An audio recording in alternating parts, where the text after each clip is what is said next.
Ciao a tutti, brewers e appassionati. Ho aspettato a lungo prima di fare questa birra. Dopo un periodo di studio e di definizione della ricetta e dei procedimenti, ho finalmente brassato una quadruple.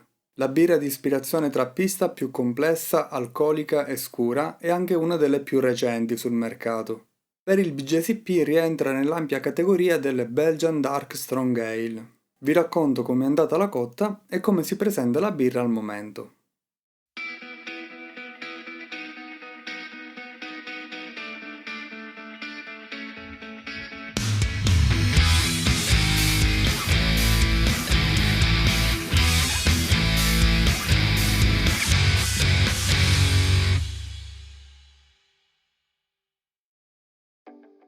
Cotta numero 69. Ho programmato una quadruple ispirata a esempi commerciali come la Rochefort 10, batch da 23 litri, oggi programmata di 1,95, ma conto di raggiungerla con una buona percentuale di zucchero da aggiungere in fermentatore, quindi a fine abollitura dovrei raggiungere un OG di 1,73. Su questa OG di inizio fermentazione ho programmato lo starter di lievito.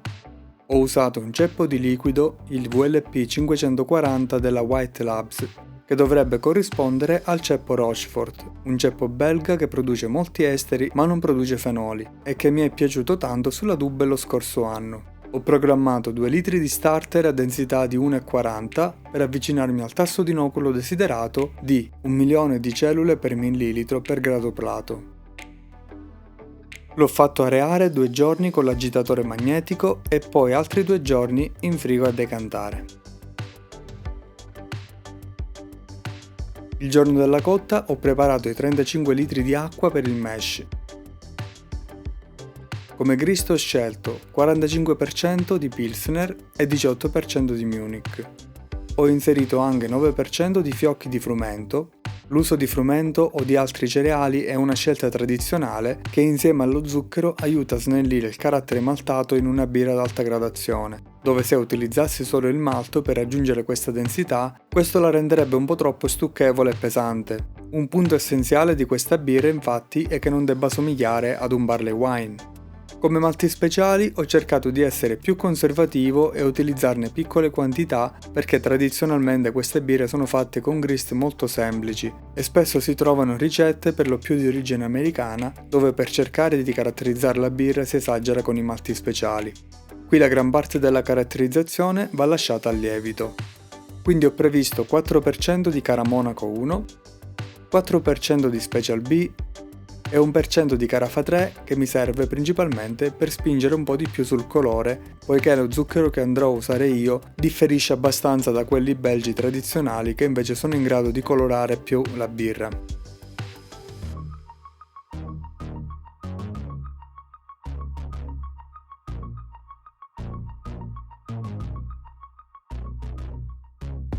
Ho fatto il mash-in a 55 gradi per una breve sosta di 5 minuti, poiché sto utilizzando malti Pilsner e Monaco, penso che uno step a questa temperatura può essere utile.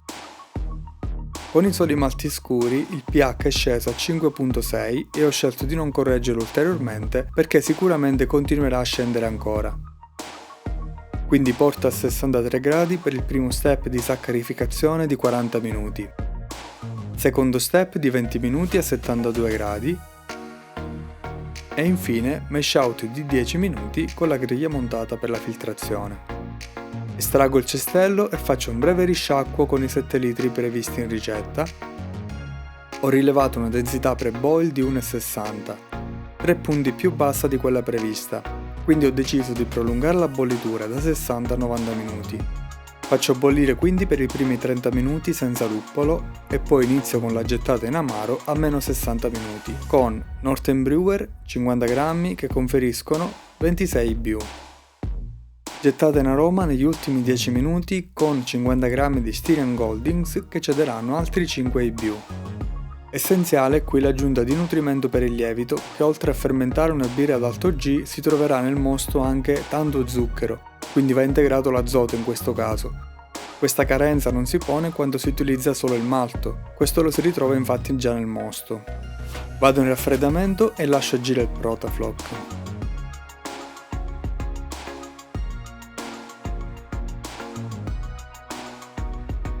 Infine trasferisco in fermentatore. La densità iniziale misurata è di 1,72, quella prevista qui era di 1,73, quindi ci siamo, ho fatto bene a prolungare la bollitura. Preparo il lievito da inoculare togliendo la parte liquida e lasciando solo la crema nel fondo. Inoculo il lievito e aggiungo i nutrimenti in polvere della Fermentis a base principalmente di zinco e lieviti lisati. Faccio un'ossigenazione manuale di 2 minuti in aggiunta a quella che ho fatto travasando il fermentatore. Qui forse ci vorrebbe un'ossigenazione un po' più sostenuta, ma potrebbe anche bastare questa. Lo schema di fermentazione è stato il seguente. Ho portato il mosto a 18,5 gradi in modo di partire dal range basso e lasciare al lievito un po' di margine in tumultuosa per salire spontaneamente fino a 21. E poi già dal terzo giorno lo porto a 23 gradi. Ho seguito lo stesso schema che fanno i monaci di Rochefort, volendo emulare lo stesso procedimento sullo stesso ceppo di lievito, anche se i ceppi commerciali non si comportano esattamente come quelli che usano i monaci in birrificio. Al terzo giorno ho preparato lo zucchero da aggiungere sciogliendolo in poca acqua e scaldando per amalgamarlo bene principalmente, ma è anche utile per sterilizzarlo appena.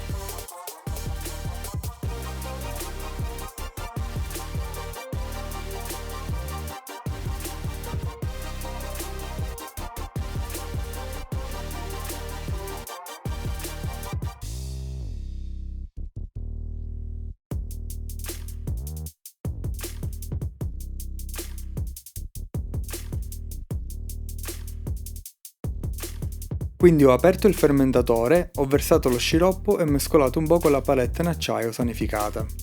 Qui ricordo sempre che non c'è nessun rischio di ossidare la birra. Come vedete la birra è ricoperta dal krausen, del lievito, quindi l'ossigeno non è a diretto contatto con la birra e il lievito è in piena attività, che verrà poi grandemente risvegliato dallo zucchero che abbiamo aggiunto, quindi produrrà tanta CO2 e andrà a saturare nuovamente l'aria soprastante. Per quanto riguarda eventuali rischi di contaminazione, se lavorato in modo pulito e abbastanza veloce, anche questo rischio è davvero molto basso. Con l'aggiunta di zucchero, lo G potenziale della birra è di 1,94, potenziale perché già la densità è scesa tanto nei primi 3 giorni, e questo valore io non lo misuro realmente, ma lo calcola il software con l'aggiunta di zucchero. Mi servirà comunque questo valore per poter calcolare il volume alcolico. Ho mantenuto la birra a 23 gradi fino al 16° giorno, dove ho misurato un Fg di 1,22 che si allinea molto bene a quella prevista di 1,21, quindi ritengo che la fermentazione sia ultimata e vado in cold crush per qualche giorno per prepararla all'imbottigliamento. Il giorno dell'imbottigliamento la densità era scesa ancora un po' fino a 1,19, quindi probabilmente non era arrivata al suo termine. Ho ottenuto un'attenuazione apparente del 78%, un buon risultato con un lievito fresco starterizzato, anche se per lo stile sarebbe desiderabile qualcosa in più come attenuazione. Ho fatto un priming in bottiglia con obiettivo di 3 volumi di CO2 per litro, che ultimamente lo considero uno standard sulle birre di ispirazione trappista, anche se una quadruple forse si potrebbe carbonare un po' meno, ma su una birra così ricca nel grist e con un Fg anche abbastanza alta, 3 volumi di carbonazione non vengono percepiti troppo, dovrebbe rimanere sempre un po' più morbida. Passato il primo mese in bottiglia ho fatto un primo assaggio di controllo, ma la birra dovrà maturare ancora molto a lungo.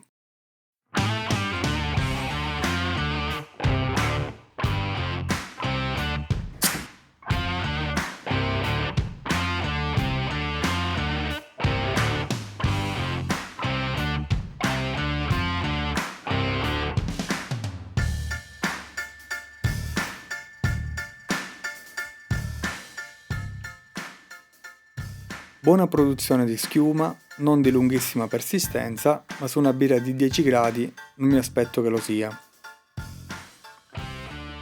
Il colore è mogano scuro, intenso e brillante, con schiuma color cappuccino sul marrone.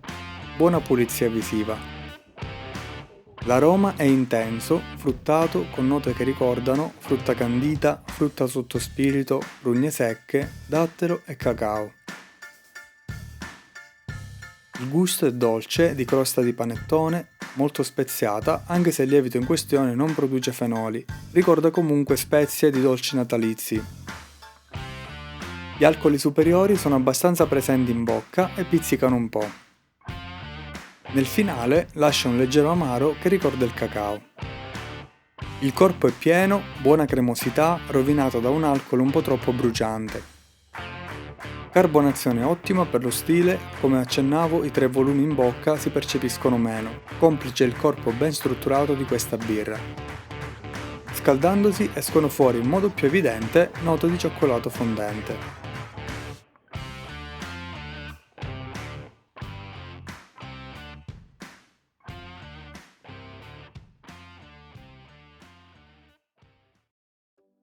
Per adesso la birra sembra a posto. Considerando la complessità organolettica ed esecutiva di questo stile, posso dire che non si presenta male al momento, ma c'è ancora tanta strada per raggiungere l'equilibrio e l'armonia delle versioni classiche trappiste. Ma voglio rivalutarla bene fra 6 mesi per dare un giudizio più definitivo.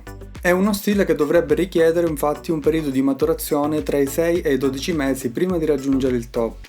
L'unico aspetto che non apprezzo ancora al momento è quello degli alcoli superiori, sono ancora un po' troppo presenti e pungenti in bocca, rovinano un po' la bevuta e voglio vedere se con la maturazione si smussano un po' e rendono la birra ancora più godibile. Al momento sto mantenendo la birra a temperatura ambiente qui in garage, intorno ai 16 gradi, proprio per favorirne la maturazione, non avrebbe senso metterla subito in frigo secondo me. Ad oggi mentre esce questo video sono passati 3 mesi ma non ho aperto altre bottiglie, non avrebbe senso secondo me fare degli assaggi ravvicinati, sarebbe un inutile spreco. Quindi aspetterò il momento opportuno per fare un assaggio definitivo e possibilmente farò poi un altro video assaggio apposito. Se avete domande o dubbi sulla cotta o sui procedimenti scrivetele sotto nei commenti. Se il video vi è piaciuto lasciate un like e se siete nuovi vi invito a iscrivervi al canale per rimanere aggiornati con i prossimi contenuti. Ma c'è anche un'altra piccola novità. Ho aperto infatti un gruppo su Telegram dove potete farmi le vostre domande, chiedere consigli o condividere informazioni sull'homebrewing e sulla birra in generale. Il gruppo è aperto a tutti ed è gratuito. Trovate il link nelle info del canale qui su YouTube e anche nella descrizione di questo video. Con questo vi saluto e ci vediamo al prossimo video.